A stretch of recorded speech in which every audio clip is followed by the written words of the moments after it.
Let me take you back to rural Pennsylvania in 1928. It's Thanksgiving Eve in Stewartstown, and a chill runs deeper than the autumn wind. This is the story of the Hex Hollow murder, where superstition, fear, and tragedy collided in a way that still haunts the area today. Meet Nelson Rehmeyer, a 59-year-old farmer and respected powwow doctor.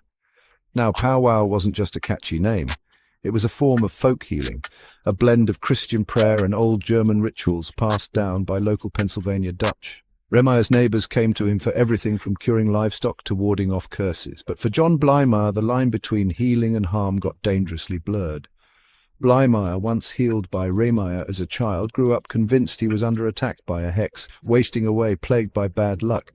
His search for answers led him to more than 20 witches, but it was Nellie Knoll, the so-called River Witch of Marietta, who finally pointed a trembling finger at Rehmeyer.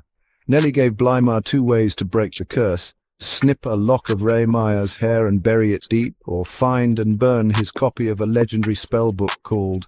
Blymeyer, desperate and obsessed, enlisted 14-year-old John Curry and 18-year-old Wilbert Hess, both convinced their families were cursed too.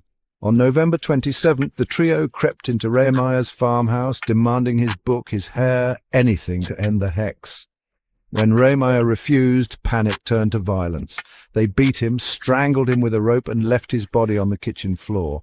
The clock, eerily enough, stopped at 12:01 a.m. Thinking the only way to kill the hex was to destroy everything, they tried to burn the house down, but the fire fizzled out. 2 days later, the grim discovery was made. The killers were arrested, and their confessions stunned the nation. Despite the wild tales of witchcraft, the court refused to hear any talk of hexes or curses. The judge stuck to the facts: robbery and murder. Blymeyer and Curry received life sentences. Hess got up to 20 years, but here's the twist. All 3 were eventually paroled and went on to live quiet, uneventful lives. Today, the Rehmeyer house, Hex Hollow, still stands, mostly off limits except to ghost stories and true crime buffs like me. It's a sobering reminder of how fear, when mixed with superstition, can turn neighbors into murderers. So the next time you hear a strange tale from a quiet town, remember, sometimes the scariest mysteries are the ones rooted in belief, and that's the Hex Hollow murder. If you're craving more true crime mysteries, hit subscribe, and I'll see you in the next one.